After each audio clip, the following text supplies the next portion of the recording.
बिस्मिल्लाहिर्रहमानिर्रहीम। अस्सलाम वालेकुम। Chapter number 15 homeostasis. सबसे पहले डेफिनेशन है, this is the protection of internal environment from harms of fluctuation in external environment.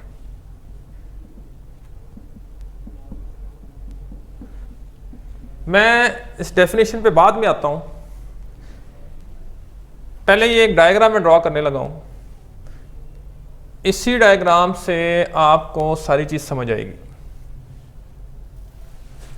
Suppose this is a living organism, एक living organism है, ये इसका इंटरनल एनवायरनमेंट है, ये इसका एक्सटर्नल एनवायरनमेंट। सर मैं एक ऑर्गेनिज्म हूँ, मेरी बॉडी के इनसाइड इंटरनल एनवायरनमेंट है, मेरी बॉडी के बाहर ये सारा एक्सटर्नल एनवायरनमेंट है।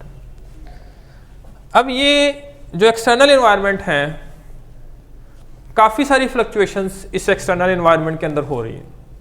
मसलन अगर बात की जाए सबसे मेन, तो टेम्परेचर भी है, फ्लक्चुएट करता रहता है। सुबह के टाइम टेम्परेचर कुछ है, दोपहर को कुछ है, शाम को कुछ है। फिर सारे साल की बात करें, सर्दियों में कुछ है, गर्मियों में कुछ है। इसी तरह वाटर है भी, लोकेशन टू लोकेशन वेरी करता है, कंडीशन टू कंडीशन वेरी करता है। बारिश अगर हो रही है तो एयर में वाटर का मॉइस्चर कंटेंट कुछ है, बारिश नहीं हो रही तो कुछ और है। इस तरह आप एक जगह से मूव करते हैं, किसी दूसरी जगह चले जाते हैं, पानी के अंदर लेट्स सपोज चले जाते हैं, तो आपके जिस्म के बाहर एक्सटर्नल एनवायरनमेंट पानी बहुत ज़्यादा है। यहाँ पे अगर मैं खड़ा हूँ तो बाहर कोई इतना ख़ास नहीं है। इसी तरीके से तीसरी चीज़ सोल्यूट भी है। एक ऑर्गेनिज्म अगर वाटर में एग्जिस्ट कर रहा है, वहाँ पाया जाता है, उसके जिस्म के बाहर पानी में मुख्तलिफ सोल्यूट्स हैं। फ्रेश वाटर इन्वायरमेंट में आ जाएँ तो सोल्यूट की कंपोजिशन कुछ और है, मैराइन इन्वायरमेंट में आ जाएँ तो वहाँ सोल्यूट की कंपोजिशन कुछ और है। स्टूडेंट्स, ये जो कंपोनेंट्स हैं ये फ्लक्चुएट मींस चेंज होते रहते हैं। मसलन मैं टेम्परेचर की ही बात कर लेता हूँ। टेम्परेचर सारे साल में, अगर मैं लाहौर के टेम्परेचर की लेट्स सपोज बात करता हूँ, मिनिमम से मिनिमम टेम्परेचर लेट्स सपोज मैं कहता हूँ 5 डिग्री सेल्सियस भी हो जाता है सर्दियों में, मैक्सिमम से मैक्सिमम 45 प्लस में भी चला जाता है। लेट्स सपोज ये है मैक्सिमम टेम्परेचर और ये है मिनिमम टेम्परेचर, यानी एनवायरनमेंट का टेम्परेचर सारा साल मिनिमम 5 डिग्री सेल्सियस से लेके 45 डिग्री सेल्सियस तक फ्लक्चुएट कर रहा है। अब जितनी फ्लक्चुएशन एक्सटर्नल एनवायरनमेंट में आ रही हैं, काबिल गौर बात है, क्या ऐसा इंटरनल एनवायरनमेंट में भी हो रहा है? अब इंटरनल एनवायरनमेंट की अगर हम बात करें, हमारी बॉडी का यानी ह्यूमन बीइंग का जो बॉडी टेम्परेचर है ये 36.1 से लेके 37.9 डिग्री सेल्सियस तक लेट्स सपोज। ये डेसिमल में जो आगे वाली फिगर्स हैं ये आगे पीछे हो सकती हैं। मुख्तलिफ ऑथर्स, मुख्तलिफ जो टीचर्स हैं या लेक्चरर्स हैं या साइंटिस्ट हैं, रिसर्चर्स हैं, ये डेसिमल वाली जो वैल्यू है ये फ्लक्चुएट कर सकती है। आप 36 और 37 को ध्यान में रखें। अब हमारी बॉडी का जो टेम्परेचर है वो 36.1 से नीचे नहीं जाता, जितनी मर्जी चाहे सर्दी पड़ रही हो, आम सर्कमस्टांसिस में, नॉर्मल कंडीशंस की बात कर रहा हूँ मैं, डिजीज कंडीशन की बात नहीं कर रहा हूँ। मैक्सिमम टेम्परेचर की अगर हम बात करें तो ये 37.9 से आगे मजीद 38, 39, नॉर्मल कंडीशन में, फीवर की कंडीशन की बात नहीं कर रहा, नहीं जा सकता। सो आइदर अगर एक्सटर्नल टेम्परेचर 45 के करीब है, आइदर अगर एक्सटर्नल एनवायरनमेंट में टेम्परेचर 5 डिग्री सेल्सियस के करीब है, हमारी बॉडी का टेम्परेचर इसी रेंज में होगा, इस रेंज से बाहर नहीं जा सकता। मैं ये नहीं कह रहा कि हमारी बॉडी का टेम्परेचर फिक्स है, ये मैं नहीं कह रहा कि हमारी बॉडी का टेम्परेचर 37.000 डिग्री सेल्सियस फिक्स है, ना इससे बिल्कुल कम होगा ना इससे ज़्यादा होगा। मैं कतन ऐसी बात नहीं कर रहा। हमारी बॉडी का टेम्परेचर भी फ्लक्चुएट करेगा, 36.1, 36.2, 36.3, 4 सोन यहाँ तक 37.9 तक फ्लक्चुएट करेगा, लेकिन इतना ज़्यादा फ्लक्चुएट नहीं करेगा जितनी ज़्यादा फ्लक्चुएशन एक्सटर्नल इन्वायरमेंट में आपको नज़र आ रही है। It means fluctuation in external environment in a wide range and fluctuation within the internal environment in a narrow range, extreme narrow range। अगर यही फ्लक्चुएशन खुदा न खास्ता बॉडी के इंटरनल एनवायरनमेंट में भी हो जाए जो बाहर एक्सटर्नल एनवायरनमेंट में हो रही है, that will result in the death of the organism. We can say life will become impossible. So there is some mechanism in our body that protect the internal environment from these wide range fluctuations or the effect of these fluctuation, which is called as homeostasis. So this is the protection of internal environment from the harms of fluctuation in the external environment. कुछ words इसके साथ उसने लिखे हैं जो homeostasis की example बयान फरमा रहे हैं। मसलन एक वर्ड उसने लिखा है थर्मोरेगुलेशन,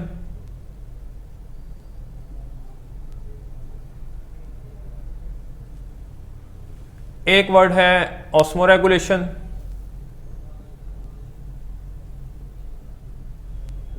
इसी तरह एक्सक्रीशन,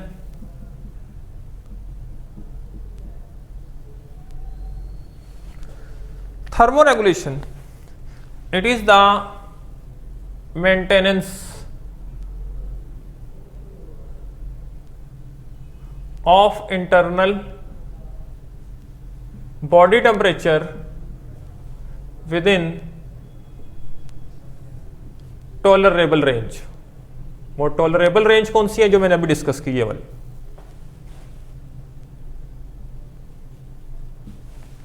ऑस्मोरेगुलेशन, अभी जो बात मैंने की थी वो की थी टेम्परेचर की।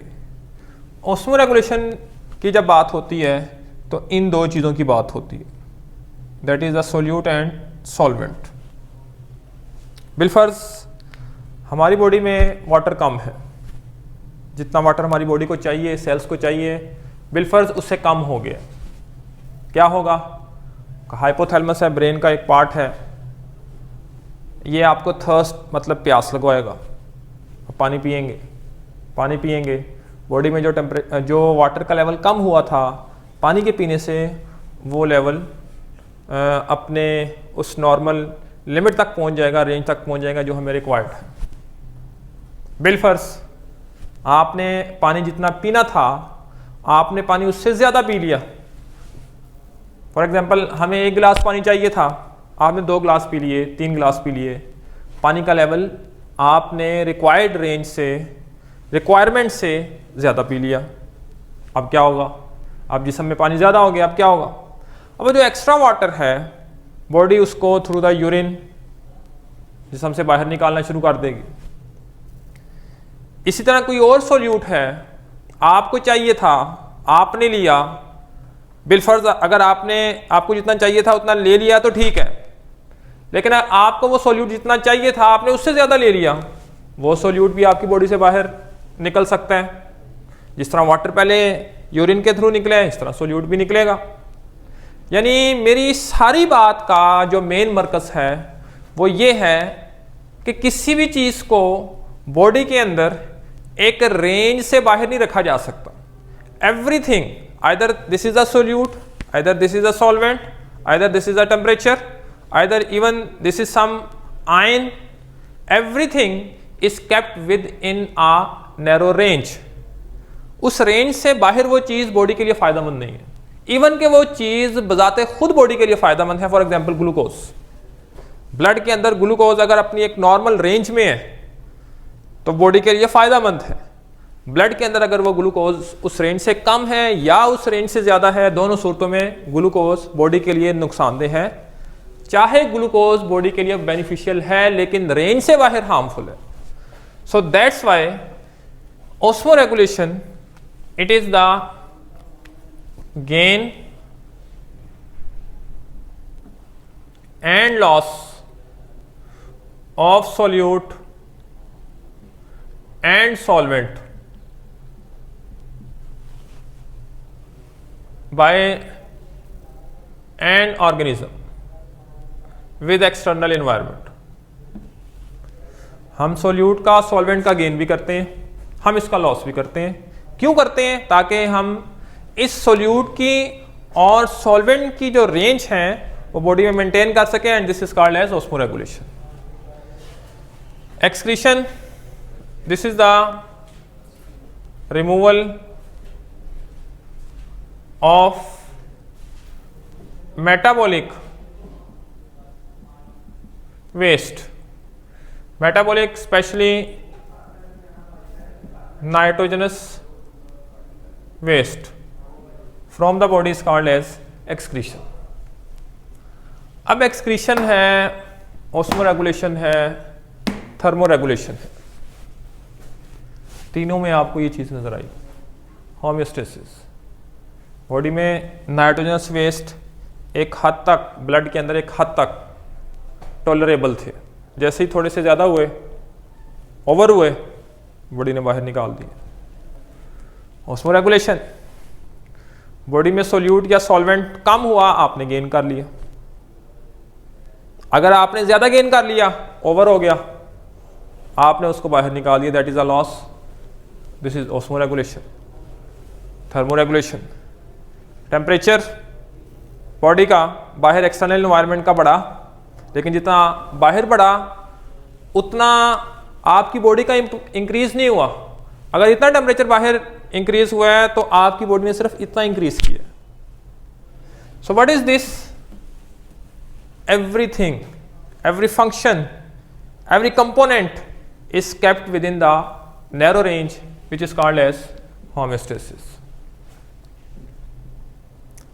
Remember, homeostasis doesn't means to keep the internal environment fixed। बड़ी इंपॉर्टेंट बात है।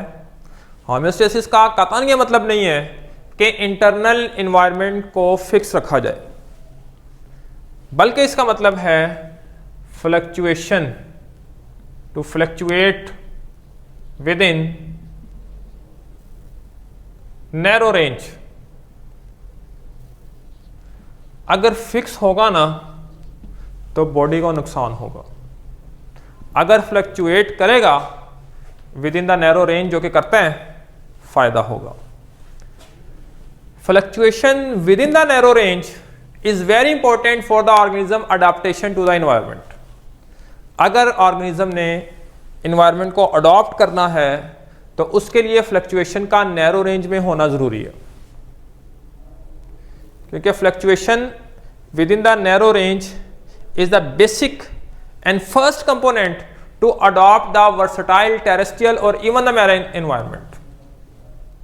अगर एनवायरनमेंट आपका इंटरनल फिक्स्ड है, सेंस नहीं कर सकेगा, समझ नहीं सकेगा।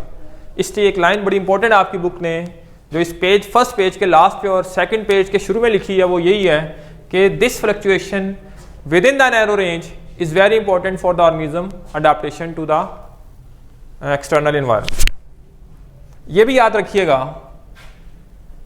होम्योस्टेसिस का ये मतलब भी नहीं है कि अगर ऑर्गेनिज्म के बाहर एक फ्लडी इन्वायरमेंट है, पानी ही पानी है, मसलन हम इंसान की बात कर लेते हैं, वो पानी में चला गया है, बाहर इन्वायरमेंट सारा फ्लडी है, तो इंटरनल एनवायरनमेंट भी फ्लडी हो जाएगा। आगे अगर बाहर डेजर्ट वाली कंडीशंस हैं, एक्सट्रीम ड्राई कंडीशंस हैं, तो बॉडी का इंटरनल एनवायरनमेंट भी ड्राई हो जाएगा। External environment put it's affect on the organism internal environment.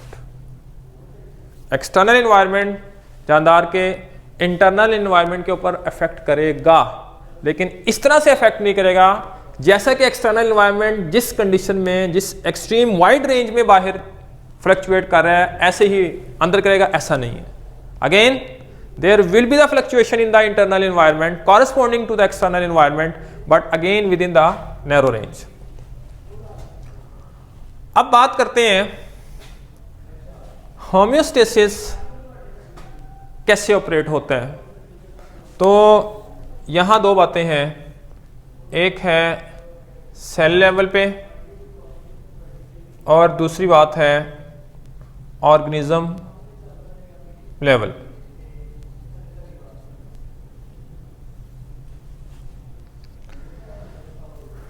अगर सेल लेवल की बात करें, let's suppose this is the cell. ये जो इंटरनल एनवायरनमेंट है ना, ये आगे फिर दो तरह से है। एक इंटरनल एनवायरनमेंट सेल के अंदर है, एक इंटरनल एनवायरनमेंट सेल से बाहर। जो इंटरनल एनवायरनमेंट सेल के अंदर है that is called as intra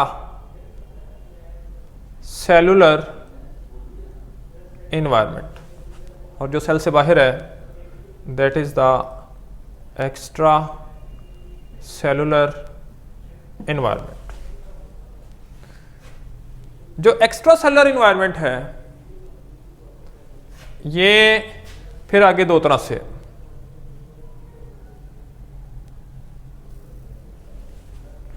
एक तो इसमें आता है इंटरस्टिशियल फ्लूइड, इंटरस्टिशियल फ्लूइड, और दूसरा इसमें आता है वास्कुलर फ्लूइड, यानी ब्लड इसमें आता है। क्योंकि ये सेल से बाहर है इसलिए इसको एक्स्ट्रा सेलुलर एनवायरनमेंट में हम कंसीडर करते हैं। अब यहाँ दो चीज़ें हैं। अगर ये ब्लू बाउंड्री जो आपको नज़र आ रही है इसकी बात करूं तो ये ऑर्गेनिज्म की बॉडी है सारी, यानी ये ऑर्गेनिज्म लेवल है। और अगर मैं इसकी बात करूं रेड लाइन की, तो ये सेल मैंने शो किया है, सेल की बाउंड्री है, that is the cell level.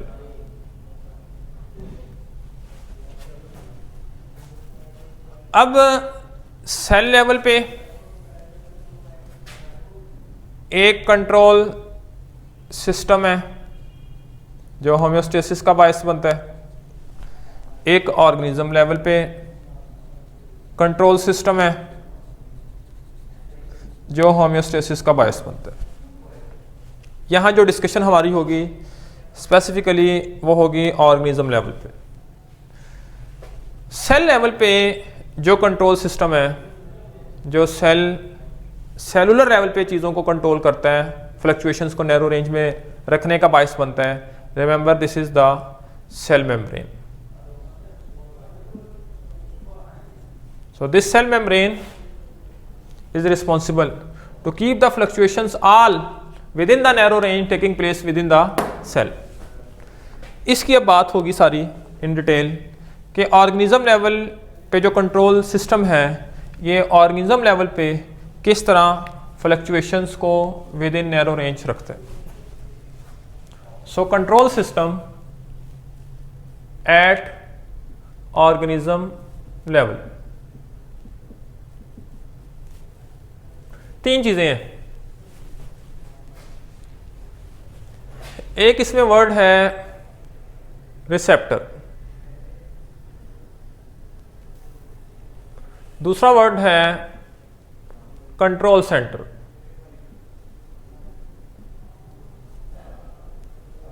और तीसरा वर्ड है अफेक्टर।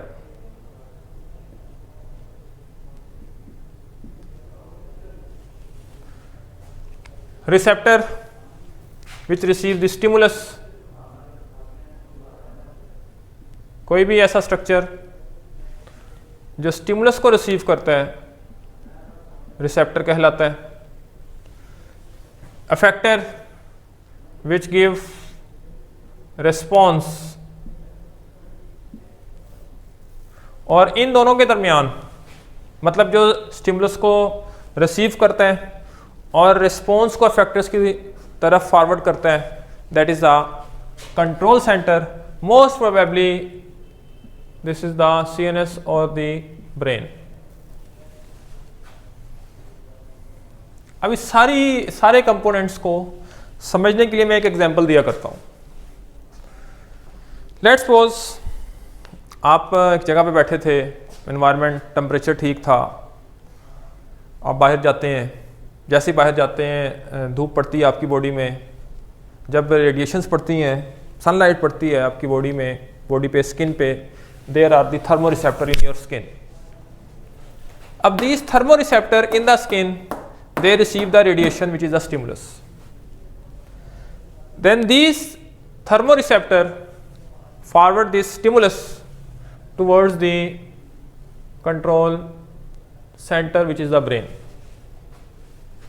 अब जो स्टिमुलस इसने रिसीव किया वो था रेडिएशंस का, वो था हीट का, रेडिएशंस, हीट, और you can say high temperature.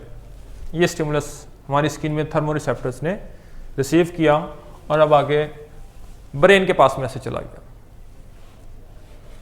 अब ब्रेन के अंदर अगर हम इस टेम्परेचर की बात करें, ब्रेन में सेंटर्स हैं. टच के स्टिमुलस के लिए अलहदा है, फिर अगर हम बात करें प्रेशर के लिए अलहदा है. तो बात हम स्पेसिफिकली टेम्परेचर की कर रहे हैं तो इसकी बात करेंगे. तो टेम्परेचर को सेंस करने का जो स्ट्रक्चर है ब्रेन के अंदर, that is the hypothalamus. Hypothalamus के पास मैसेज पहुंच गया. अब हाइपोथैलेमस के अंडर कंट्रोल दो मैकेनिज्म है. वार्मिंग मैकेनिज्म को भी वो ऑपरेट करवाता है, कूलिंग मैकेनिज्म को भी ऑपरेट करवाता है. हमने देखना ये है कि रिक्वायरमेंट क्या है. रिक्वायरमेंट है कि बॉडी का टेम्परेचर इंक्रीज हो सकता है और हमने इंक्रीज होने से रोकना है. आई मीन बॉडी को कूलिंग मैकेनिज्म की तरफ लेके आना है ताकि टेम्परेचर इंक्रीज ना हो बल्कि डिक्रीज होकर within the normal range है. So control centre, I mean hypothalamus, आगे मैसेज करेगा टुवर्ड्स द अफेक्टर्स. अफेक्टर्स इस एग्जाम्पल के लिहाज से ये होंगे हमारे sweat glands. Sweat glands activate होंगे, स्वेटिंग करेंगे. स्वेटिंग से यानी वो evaporation that cause cooling effect आपने केमिस्ट्री में पढ़ा है, इससे टेम्परेचर कम होके नॉर्मल रेंज में आ जाएगा.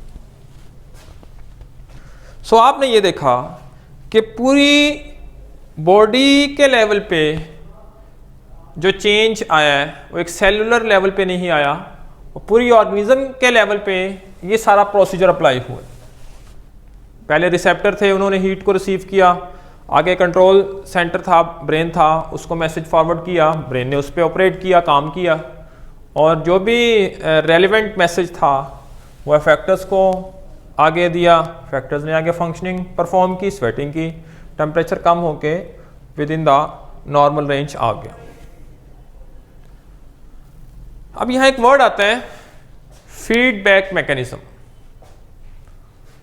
ज्यादा अगर सही तरीके से मैं इसको बताऊं तो ये है नेगेटिव फीडबैक मैकेनिज्म. फीडबैक दो तरह से है, एक पॉजिटिव है, एक नेगेटिव फीडबैक मैकेनिज्म. यहाँ जो आपकी बुक ने बात की है उसी की सिर्फ बात करेंगे और वो है नेगेटिव फीडबैक मैकेनिज्म. ये स्टिमुलस था, ये रिस्पॉन्स था. अगर रिस्पॉन्स स्टिमुलस के इनवर्स हो, जैसा कि है, स्टिमुलस था इंक्रीज टेम्परेचर, रिस्पॉन्स है डिक्रीज टेम्परेचर. अगर रिस्पॉन्स स्टिमुलस के इनवर्स हो, this is called as negative feedback mechanism, क्योंकि इस कंडीशन में पॉजिटिव फीडबैक्स यानी same stimulus response that will be harmful. So inverse effector response to stimulus is called as negative feedback mechanism. So students, this was the homeostasis. Body के अंदर जो temperature increase हो सकता था, organism level पे control system ने इन तीन components की मदद से, रिसेप्टर, कंट्रोल सेंटर और इफेक्टर की मदद से बॉडी के टेम्परेचर को इंक्रीज नहीं होने दिया, बल्कि जो टेम्परेचर इंक्रीज़ होने जा रहा था उसको डिक्रीज़ करके within the normal range के अंदर मेंटेन कर दिया, which is called as homeostasis. Thank you.